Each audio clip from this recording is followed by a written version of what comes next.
بسم اللہ الرحمن الرحیم المقصد الثانی فی الاسماء المنصوبات، مقصد دوم ان اسماء کے بارے میں ہے کہ جو منصوب باتیں ہیں۔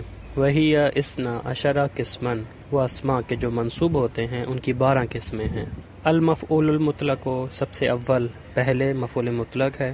المفعول بہ، المفعول فیہ، المفعول لہ، المفعول معہ، یہ 5 قسمیں ہیں جو مفاعیل کی ہیں۔ والحال، چھٹی قسم، والتمییز، 7ویں قسم، والمستثنی، 8ویں قسم، وخبر کانا و اخواتہا، کانا اور اس کی اخوات کی خبر، واسم ان و اخواتہا، ان اور اس کے اخوات کا اسم، والمنصوب باللتی لنفی الجنس، وہ اسم جو منصوب ہوتا ہے لائے نفی جنس کی وجہ سے، وہ بھی منصوبات میں شمار ہوتا ہے۔ اور آخری قسم وخبر ما بلا المشبہتین بلیسا، ما اور لا کی خبر، وہ ما اور لا جو شباہت رکھتے ہیں لیسا کے ساتھ۔ یہ ہیں 12 مکمل قسمیں کہ جو منصوب آتے ہیں۔ سب سے پہلے القسم الاول، قسم اول، المفعول المطلق، مفعول مطلق کے بارے میں ذکر کر رہے ہیں۔ مفعول مطلق کی سب سے پہلے تعریف ذکر کر رہے ہیں کہ مفعول مطلق کسے کہتے ہیں۔ المفعول المطلق وہو مصدر بمعنی فعل مذکور قبلہ، مفعول مطلق وہ مصدر ہے کہ جس کے اندر فعل کا معنی پایا جاتا ہے، وہ فعل کہ جس کو اس مصدر سے پہلے ذکر کر دیا گیا ہوتا ہے، وہ فعل جو پہلے سے موجود ہوتا ہے، پہلے سے مذکور ہوتا ہے، اور اس کے بعد جب مصدر کو ذکر کیا جاتا ہے تو اس مصدر میں اسی فعل کا معنی پایا جاتا ہے۔ وہو مصدر، مفعول مطلق مصدر ہوتا ہے، بمعنی فعل کہ جس کے اندر فعل کا معنی پایا جاتا ہے، مذکور قبلہ وہ فعل کہ جس کو مصدر سے پہلے ذکر کیا جاتا ہے۔ مفعول مطلق کی 3 قسمیں ہیں۔ وَيُذْكَرُ لِلتَّأْكِيد، مفعول مطلق کو ذکر کیا جاتا ہے للتاکید، تاکید کے لیے، یعنی مفعول مطلق کو ذکر کریں گے تاکہ یہ تاکید کر سکے۔ كَضَرَبْتُ ضربن، جیسے ضربت ضربن میں ضربت فعل ہے اور اس کے بعد ضربن مصدر ذکر کیا گیا ہے، اور ضربن کا معنی فعل والا ہے، ضربتو کا معنی مارنا ہے، ضربن کا معنی بھی مارنا ہے، دونوں کا معنی ایک ہے، اور ضربن یہاں تاکید کر رہا ہے اسی فعل کی۔ یہ پہلی قسم۔ وَلِبَيَانِ النَّوْعِ، مفعول مطلق نوع کو بیان کرنے کے لیے آتا ہے۔ نوع سے مراد کیفیت، حالت کو بیان کرتا ہے، کیفیت کو بیان کرتا ہے فعل کی۔ نحو، جیسے یہ مثال جلستو جلستن آرین، جلستو یعنی میں بیٹھا، جلستن آرین، اس انسان کی طرح کہ جس کے بدن پر لباس موجود نہیں تھا۔ اگرچہ مثال اتنی درست نہیں ہے لیکن پھر بھی کتاب میں یہ مثال موجود ہے۔ جلستو جلستن آرین، میں بیٹھا اس انسان کی طرح جو لباس کے بغیر تھا۔ پس جلستن مفعول مطلق ہے اور یہ اسی جلستو کی کیفیت کو بیان کر رہا ہے۔ والے بیان العدد، عدد کو بیان کرنے کے لیے مفعول مطلق کو ذکر کیا جاتا ہے۔ کا جیسے جلستو جلستن اور جلستین اور جلساتن، میں بیٹھا جلستن ایک بار، اسی فعل کے عدد کو بیان کر رہا ہے۔ او یا جلستین، یا 2 بار بیٹھا، او جلساتن یا کئی دفعہ متعدد بار بیٹھا، بس عدد کو بیان کرتا ہے مفعول مطلق۔ وقد یکون من غیر لفظ الفعل، بعض اوقات مفعول مطلق فعل کے لفظ کے علاوہ کسی اور لفظ سے ہوتا ہے، یعنی فعل کا لفظ الگ ہے، مادہ الگ ہے، اور اسی مصدر کا مادہ الگ ہے، لیکن معنی ایک ہوتا ہے، معنی ایک ہونا شرط ہے۔ پس اگر دونوں کے لفظ ایک جیسے ہیں تو معنی بھی ایک جیسا ہوگا، لیکن اگر دونوں کے لفظ ایک جیسے نہ ہوں تو معنی ایک ہونا شرط ہے۔ نہ وہ جیسے قعدت جلوسن، قعدہ جلسہ ایک ہی معنی میں ہے، دونوں کا ایک معنی ہے، قعدہ بیٹھنا، جلسہ بھی بیٹھنے کو کہتے ہیں۔ تو قعدت جلوسن، تو یہاں جلوسن تاکید کر رہا ہے، قعدت کی قعدت فعل ہے اور اسی کی یہ کیا کر رہا ہے، تاکید کر رہا ہے۔ لیکن یہ جو انہوں نے نقطہ ذکر کیا ہے کہ بعض اوقات لفظ فعل کے لفظ کے علاوہ کسی اور لفظ سے بھی آ سکتا ہے، تو یہ فقط تاکیدی میں ہے، مفعول مطلق تاکیدی میں ہے، نوعی میں اور عددی میں ایسا نہیں ہو سکتا۔ وہاں پر لفظ بھی ایک ہوگا، معنی بھی ایک ہوگا، لیکن تاکیدی میں ہو سکتا ہے لفظ ایک ہو، معنی بھی ایک ہو سکتا ہے لفظ مختلف ہوں لیکن معنی دونوں کا ایک ہو۔ وقد یحذف فعلہ، بعض اوقات مفعول مطلق کا فعل حذف کر دیا جاتا ہے لقیام قرینۃ، چونکہ قرینہ موجود ہوتا ہے۔ جوازن، جوازن قید ہے یحذف کی، یعنی حذف کرنا فعل کو، جوازن ہے، جائز ہے، کا قول کا للقادم، جیسے آپ کا قول اس شخص کے لیے کہ جو آتا ہے آپ کے پاس۔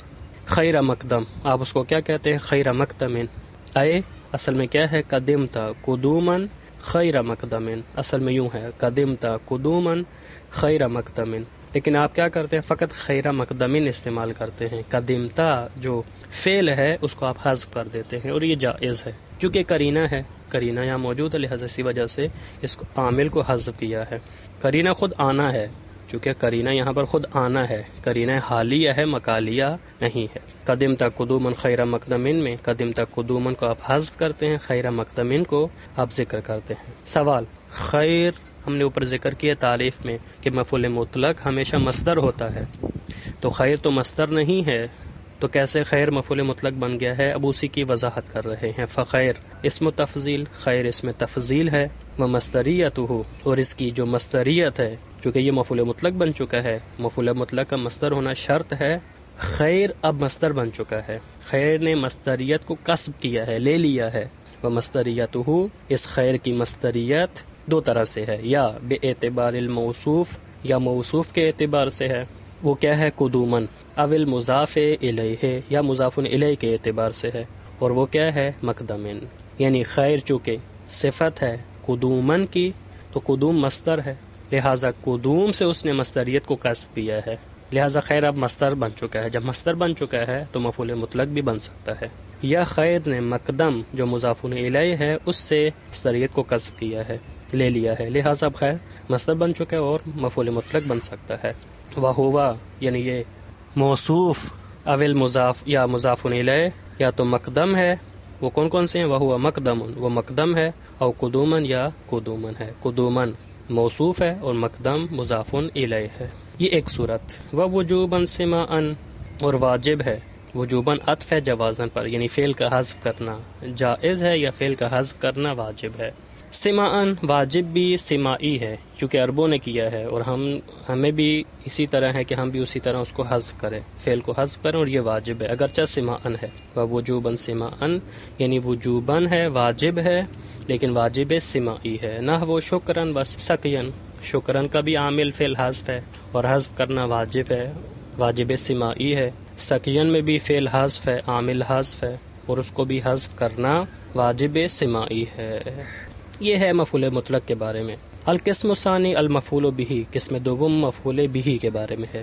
سب سے پہلے تعریف ذکر کرنے کے مفعول به کسے کہتے ہیں؟ وہو اسم ما وقع علیہ فعل الفاعل.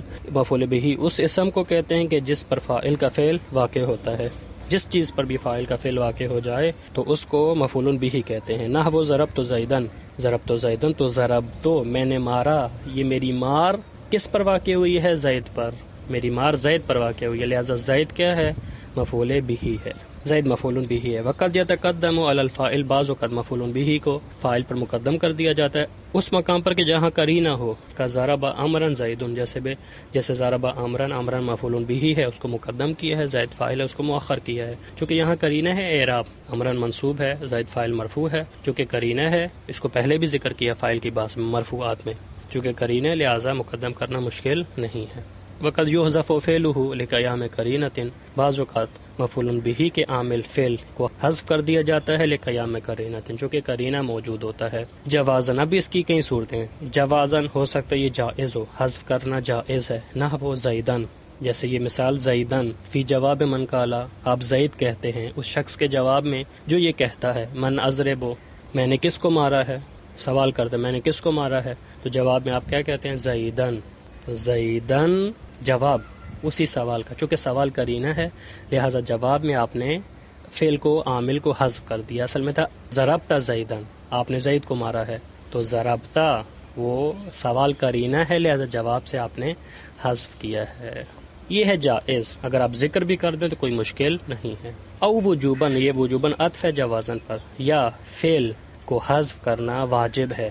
اب اس کی چار صورتیں، فی اربعۃ مواضع، چار صورتوں میں مفعول به کے فعل کو حذف کرنا واجب ہے. ایک مورد سماعی ہے یعنی واجب سماعی ہے، اور تین مورد واجب قیاسی ہیں. الاول پہلا سماعی، سماعی ہے، واجب ہے حذف کرنا لیکن وجوب اس کا سماعی ہے. نحو امرأن و نفسہ، اس مثال کے اندر عامل کو حذف کرنا واجب ہے اور واجب سماعی ہے. اصل میں کیا ہے؟ اے دا ہو، یہ دا عامل ہے، فعل امر ہے، اس کو حذف کرنا واجب ہے. اصل میں ہے دا امرأن و نفسہ، دا کو حذف کر دیا ہے، امرأن موجود ہے و نفسہ موجود ہے. دا کا مطلب ہے چھوڑ دینا، چھوڑ دو، امر ہے چھوڑ دو مرد کو، و نفسہ اور اس کے نفس کو، و انتہو خیرن لکم، دوسری مثال قرآن مجید کی آیت ہے، و انتہو خیرن لکم، اس مثال کے اندر بھی واجب ہے عامل لیکن اس کا وجوب سماعی ہے، انتہو خیرن لکم، چونکہ خیرن مفعول بہ ہے لیکن انتہو کا مفعول بہ نہیں ہے، کیونکہ اگر انتہو کا یہ مفعول بہ بنائیں تو معنی خراب ہو جائے گا۔ انتہو کا معنی ہے رک جاؤ، منتہی ہو جاؤ، آگے نہ بڑھو، یعنی مراد یہ ہے کہ چھوڑ دو۔ خیر اگر مفعول بہ ہو تو اس کا معنی یہ ہوگا خیر کو چھوڑ دو، حالانکہ یہ معنی مراد نہیں ہے، پس خیر مفعول بہ ہے لیکن اس کا عامل محذوف ہے۔ انتہو خیرن لکم اصل میں یوں ہے، اے انتہو عن التسلیس واقصدوا خیرن لکم، اے یعنی انتہو چھوڑ دو تسلیس کو اور ارادہ کرو خیر کا جو تمہارے لیے ہے، وہ خیر جو تمہارے لیے اس کا ارادہ کرو، تو اقصدوا عامل ہے، وہ حذف ہے، اور حذف واجب ہے اور واجب سماعی ہے۔ وَأَهْلًا وَسَهْلًا تیسری مثال، یہاں پر بھی اہلن منصوب ہے، سہلن منصوب ہے، چونکہ مفعول بہ ہے، اصل میں ہے اے اتیت مکانا اہلن و اتیت مکانا سہلن، مفعول بہ ہے، لیکن چونکہ مکانن موصوف تھا وہ حذف ہو چکا ہے، اہلن صفت اس کے مقام پر آ چکی ہے۔ اسی طرح اتیت مکانن سہلن میں بھی مکانن حذف ہو چکا ہے، موصوف سہلن اس کے مقام پر آ چکا ہے۔ اتیت عامل ہے، حذف ہے، اتیت مکانن اہلن و اتیت مکانن سہلن، یعنی آپ آئے ہیں ایک ایسے مکان پر کہ جو آپ کی اہلیت رکھتا ہے، وہ اتیت اور آپ آئے ہیں ایسے مکان میں کہ جو آپ کے لیے آسان ہے، سہلن آسان ہونے کو کہتے ہیں۔ والبواقی قیاسیۃ، باقی موارد قیاسی ہیں، یعنی واجب ہیں، وجوب جو ہے ان کا قیاسی ہے، سماعی نہیں ہے۔ صلی اللہ علی محمد وآلہ الطیبین الطاہرین المعصومین۔